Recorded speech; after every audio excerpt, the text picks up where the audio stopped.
क्या आपने कभी सोचा है कि भक्ति और शक्ति का अद्भुत संगम कहाँ मिलता है? कौन सा ऐसा मंत्र है जो केवल पढ़ने मात्र से ही हर संकट को दूर कर सकता है? यह मंत्र कोई और नहीं बल्कि श्री हनुमान चालीसा है। केवल 40 चौपाइयों का यह स्तोत्र क्यों इतना प्रभावशाली माना जाता है? क्यों इसे पढ़ने से हर बाधा दूर होती है और मन में एक अनोखी शक्ति का संचार होता है? आज हम जानेंगे हनुमान चालीसा की रचना कैसे हुई, इसका महत्व क्या है और यह हमें आध्यात्मिक और जीवन में क्या सिखाती है।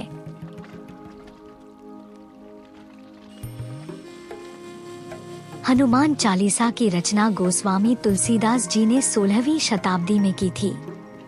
यह अवधी भाषा में लिखा गया एक अनुपम ग्रंथ है जिसमें भगवान हनुमान जी की महिमा, उनके गुणों और उनके भक्तों के प्रति उनकी कृपा का वर्णन किया गया है। ऐसा कहा जाता है कि जब तुलसीदास जी को मुगल सम्राट अकबर के दरबार में बुलाया गया और उन्हें कारागार में डाल दिया गया, तब उन्होंने हनुमान चालीसा का पाठ किया। उनकी भक्ति और श्रद्धा के प्रभाव से अकबर को चमत्कारिक रूप से उनके सच्चे संत होने का अनुभव हुआ और उसने उन्हें मुक्त कर दिया।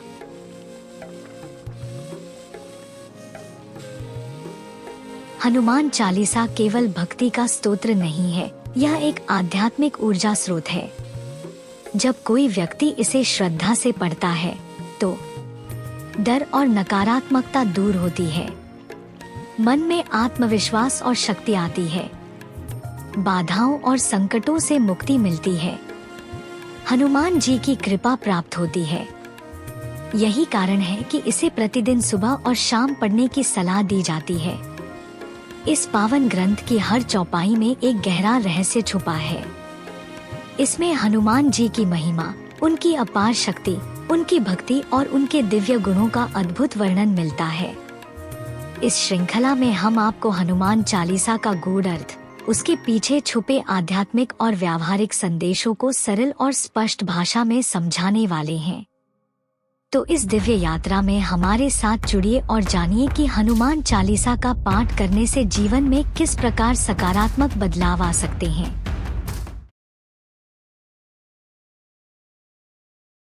श्री गुरु चरण सरोज रज, निज मन मुकुर सुधार, बरनु रघुबर बिमल जसु, जो दायक फल चार। इस पंक्ति में तुलसीदास कह रहे हैं कि मैं अपने पूजनीय गुरु के चरणों की धूल को ग्रहण करता हूँ और उससे अपने मन रूपी दर्पण को स्वच्छ करता हूँ, ताकि मैं शुद्ध मन से इस पावन रचना की रचना कर सकूं।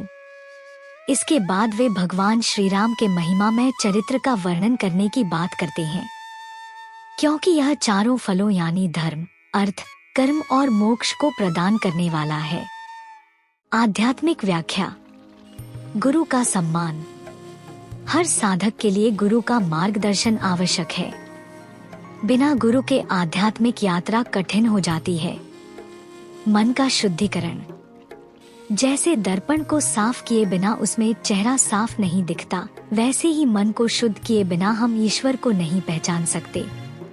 4 फल। यह जीवन के 4 प्रमुख उद्देश्यों की ओर इशारा करता है जो हनुमान चालीसा के अध्ययन और भक्ति से प्राप्त होते हैं।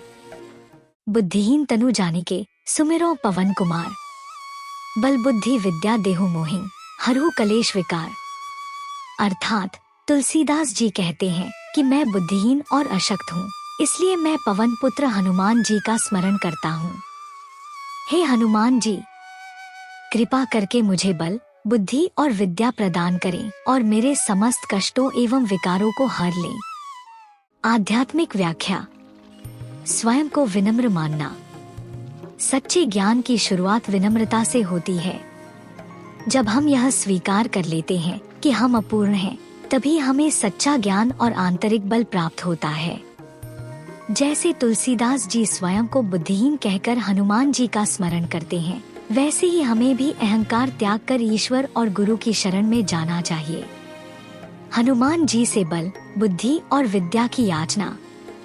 बल, शरीर, मन और आत्मा की शक्ति। हनुमान जी अद्भुत बलशाली हैं। वे हमें विपरीत परिस्थितियों से लड़ने का साहस देते हैं। बुद्धि, सही और गलत में भेद करने की क्षमता। विद्या, आत्मज्ञान, सही मार्गदर्शन और जीवन का बोध, कलेश और विकारों का नाश, मानसिक तनाव, दुख और मोह से मुक्ति मिलती है। हनुमान जी की कृपा से आत्मिक उत्थान। जो व्यक्ति इस दोहे को श्रद्धा से जपता है, उसका आत्मविश्वास बढ़ता है और जीवन में आने वाली कठिनाइयों को सहन करने की शक्ति मिलती है। यह दोहा न केवल प्रार्थना है, बल्कि यह बताता है कि हनुमान जी से शक्ति और सद्बुद्धि प्राप्त कर हम जीवन में सफल हो सकते हैं। जय हनुमान ज्ञान गुण सागर, जय कपीस तिहु लोक उजागर। अर्थात, हे हनुमान जी, आप ज्ञान और गुणों के महासागर हैं, जिनमें अनंत बुद्धि, बल और भक्ति समाई हुई है। आप वानरों के स्वामी हैं और आपकी महिमा तीनों लोकों में उजागर है। मैं आपकी विजय और महिमा का गुणगान करता हूँ।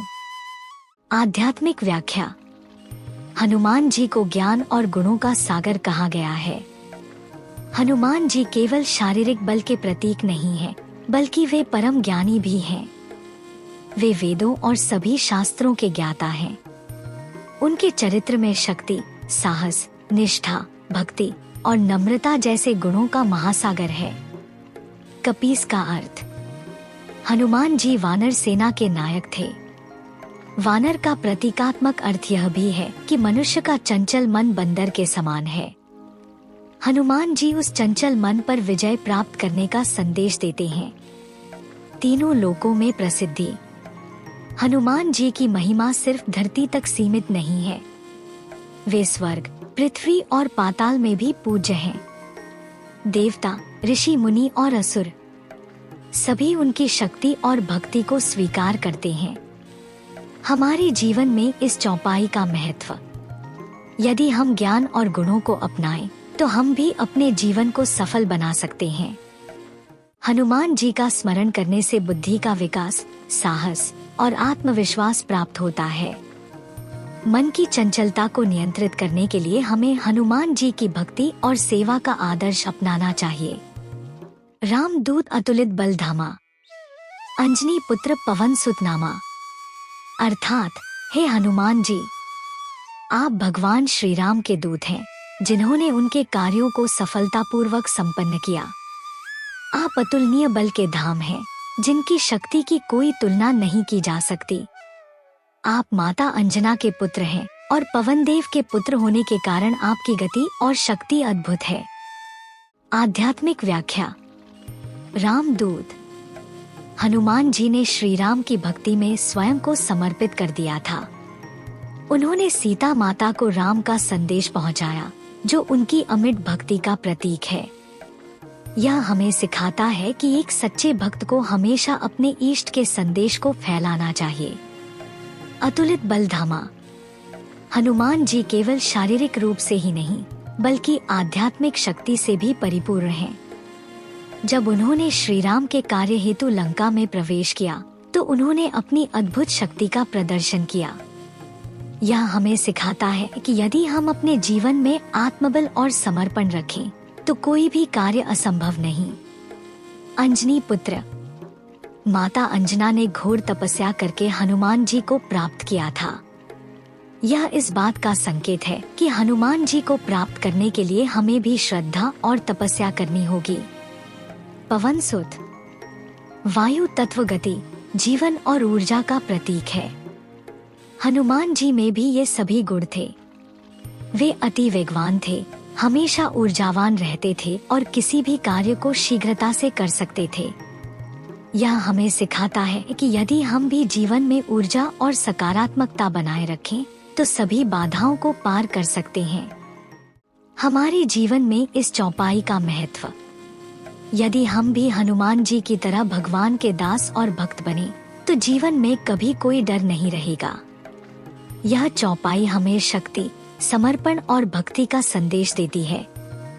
हनुमान जी की तरह बलशाली और निडर बनने के लिए हमें भी ध्यान, आत्मसंयम और सेवा भाव अपनाना चाहिए। महावीर विक्रम बजरंगी, कुमति निवार सुमति के संगी। अर्थात, हे हनुमान जी, आप महान पराक्रमी और अपार वीरता से भरपूर हैं। आपका शरीर वज्र के समान कठोर और शक्तिशाली है, इसलिए आपको बजरंगी कहा जाता है। आप बुरी बुद्धि को नष्ट करने वाले हैं और अच्छी बुद्धि वालों के सच्चे मित्र हैं। आध्यात्मिक व्याख्या। महावीर। हनुमान जी केवल बाहर के रूप से ही नहीं बल्कि अंतःकरण से भी पराक्रमी थे। उन्होंने अपने बल और बुद्धि का उपयोग केवल धर्म और सत्य के मार्ग पर किया। यह हमें सिखाता है कि सच्ची वीरता का अर्थ दूसरों की रक्षा और सत्य की स्थापना करना है। विक्रम। हनुमान जी ने असंभव कार्यों को भी संभव कर दिखाया। उन्होंने अकेले ही लंका जला दी, संजीवनी बूटी लाकर लक्ष्मण जी की रक्षा की और श्री राम के लिए हर चुनौती का सामना किया। हमें इससे यह सीख मिलती है कि किसी भी कठिन परिस्थिति में हार ना माने, बल्कि साहस और पराक्रम के साथ आगे बढ़े। बजरंगी। बजरंगी शब्द दर्शाता है कि हनुमान जी का शरीर वज्र यानी इंद्र के शस्त्र के समान कठोर था, जिससे वे अजेय थे। यह प्रतीक है कि यदि हम अपने मन और आत्मा को मजबूत बना लें, तो कोई भी कठिनाई हमें नहीं तोड़ सकती। कुमति निवार, सुमति के संगी। हनुमान जी नकारात्मक विचारों को दूर करने वाले हैं। वे उन लोगों का साथ देते हैं जो सद्बुद्धि और अच्छे विचारों का अनुसरण करते हैं। इसका आध्यात्मिक अर्थ है कि हनुमान जी की भक्ति करने से जीवन में अच्छे विचार, सद्गुण और सकारात्मकता आती है। हमारे जीवन में इस चौपाई का महत्व। यदि हम हनुमान जी की तरह वीर, पराक्रमी और निडर बनना चाहते हैं, तो हमें भी सच्चाई, धैर्य और भक्ति का सहारा लेना होगा। इस चौपाई का जाप करने से मन की नकारात्मकता दूर होती है और सकारात्मक सोच विकसित होती है। जीवन में आने वाली कठिनाइयों से डरने की बजाय हनुमान जी की तरह साहस और आत्मबल बनाए रखना चाहिए। आज हमने जाना कि हनुमान चालीसा केवल 40 चौपाइयों का एक भजन नहीं, बल्कि यह एक दिव्य शक्ति है जो हमारे जीवन को बदल सकती है। लेकिन यह शक्ति तब समझ में आती है जब हम इसके हर शब्द को गहराई से जानें। आज हमने हनुमान चालीसा के पहले 2 दोहों और पहली 3 चौपाइयों की गहराई से व्याख्या की। हमने जाना कि किस प्रकार तुलसीदास जी ने श्री हनुमान जी की भक्ति में लीन होकर यह चालीसा रची और कैसे इसका हर शब्द एक दिव्य शक्ति का संचार करता है। लेकिन यह तो बस शुरुआत है। हनुमान चालीसा के आगे की चौपाइयों में श्री हनुमान जी की महिमा और उनके चमत्कारिक गुणों का और भी विस्तृत वर्णन है। आने वाले वीडियो में हम जानेंगे कि श्री हनुमान जी का दिव्य स्वरूप कैसा है। उनका स्वर्ण के समान कांतिमान शरीर, सुंदर वस्त्र, चमकते हुए कुंडल, इन सब का क्या आध्यात्मिक महत्व है। अगर आपको यह वीडियो पसंद आई तो इसे लाइक करें, अपने विचार कमेंट में बताएं और अपने मित्रों व परिवार के साथ इसे साझा करें। धन्यवाद।